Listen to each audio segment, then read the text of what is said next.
ایسی دوستی واقعی پتہ چل رہا ہے کہ یہ صحیح نہیں ہے، میں اس کی وجہ سے خراب ہو رہا ہوں، برباد ہو رہا ہوں، میرا میرج ریلیشن خراب ہو رہا ہے، میرے ماں باپ مجھے کوستے رہتے ہیں، میں معاشرے میں بھی اچھا نہیں سمجھا جاتا، میں ایسے دوست کو کیسے چھوڑوں؟ دیکھیں، جب تک وہ انہی کے درمیان موجود رہیں گے نا، جو بھی شخص اپنے جو ارد گرد کے 5-6 افراد ہیں، ان کے درمیان جب اس نے رہنا ہے تو پھر اس کو اس طرح کی سوچ وہ جلدی آتی بھی نہیں ہے، وہ خیال بھی نہیں، وہ سمجھا سارا معاشرہ غلط ہے۔ ایون کہ میرے آپ بولے گا کہ گھر والے بھی غلط ہیں، والدین بھی اگر مجھے مشورہ دے رہے ہیں کہ فلاں سے نہیں ملنا تو یہ بھی غلط ہیں، بہن بھائی بھی غلط ہیں، سب غلط ہیں، بس وہ میری جو گیدرنگ ہے وہ ٹھیک ہے۔ جب اس نے اسی 4 دیواری میں ہی رہنا ہے تو پھر وہ نہیں سوچے گا اس کے حوالے سے، کبھی نہیں سوچے گا، الا یہ کہ کوئی دنیاوی اس کو بڑا نقصان پہنچے، پھر بڑا اس کو سبق ملتا ہے اور پھر بولیں گے مطلبی دوست تھے، فلاں تھے، یہ تھے، وہ تھے، اپنے مطلب کے لیے سب کچھ کرتے رہے، جب میرا وقت آتا ہے تو اس وقت یہ سارے جو ہے نا اپنی راہ لے لیتے ہیں۔ لیکن بالخصوص ایک ہوتا ہے کہ جس کے اندر آپس میں رنجشیں عام ان چیزوں کی وجہ سے آتی ہیں، لیکن اس کو پوری کچھ صحبت تبدیل کرنی پڑے گی، اس کو کسی ایسی صحبت میں آنا پڑے گا اور اس کے لیے کسی اور اچھے نیک دوست کو کچھ کوشش کرنی پڑے گی، دل میں خیر خواہی پیدا ہونا۔ دیکھیں، متقی کے ساتھ دوستی اچھی بات ہے، گناہ گار سے دوستی اپنے جگہ، لیکن جو شخص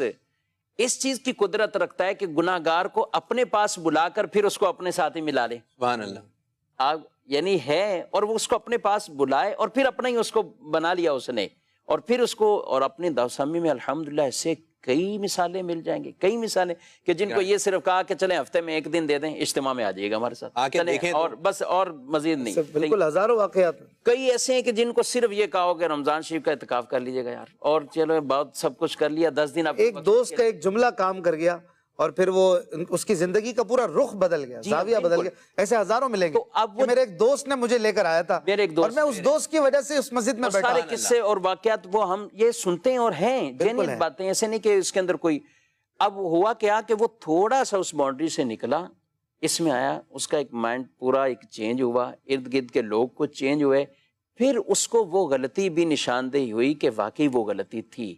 اگر وہ انہی کے ساتھ رہ گئے تو پھر تو سوال ہی نہیں نا سوچنے کا، کہ وہ کیسے اس کے ذہن میں سوال بھی نہیں آئے گا۔ اس کے دوست ہی جو سب کچھ کروا رہے ہیں تو وہ کیا اس کو یہ کہیں گے کہ آج تھوڑا سا اس کے اوپر مراقبہ کر لیجئے گا، یہ غلط کیا ہم نے، سارے 5 مل کے غلط کام کریں اور اس کے بعد یہ کر کے، ہو سکتا ہے کسی کو توفیق ملے اور اسی دن 5ویں توبہ کر لیں اور سارے سیدھے ہو جائیں، لیکن ان کے ساتھ رہتے ہوئے یہ چیزیں بڑی مشکل ہوتی ہیں۔ جب نیک لوگوں کے ساتھ آتے ہیں اور کچھ وہاں پر صحبت ملتی ہے، وہ کہا گیا نا حدیث میں کہ ان کے ساتھ بیٹھنے والا وہ بدبخت تھوڑی رہتا ہے، پھر اللہ ان کو بھی، ان کی بھی بخشش فرما دیتا ہے۔ وہ اس بندے کے لیے بھی کہ جو ان کے ذکر کے لیے نہیں آیا تھا، کسی اور کام کے لیے آیا تھا، لیکن ان کے ساتھ بیٹھا ہوا تھا، اس کو بھی بخش دیا جاتا ہے۔ فرشتے کہتے بھی ہیں یا اللہ یہ اپنے کام کے لیے جا رہا تھا، یہ اسی اجتماع میں اس ذکر کی محفل میں نہیں آ رہا تھا، بس جاتے جاتے دیکھ لیا کچھ بیٹھے ہوئے، چلو بیٹھ جاؤ۔ اتنی سی صحبت کا یہ عالم ہے۔ فرمایا اب آ گیا میرے اچھے بندوں کے اندر تو اب اس کی بدبختی دور کر دی ہے، اب نہیں بدبخت رہے گا، اس کو بھی خوش بختوں میں داخل فرما دیا گیا۔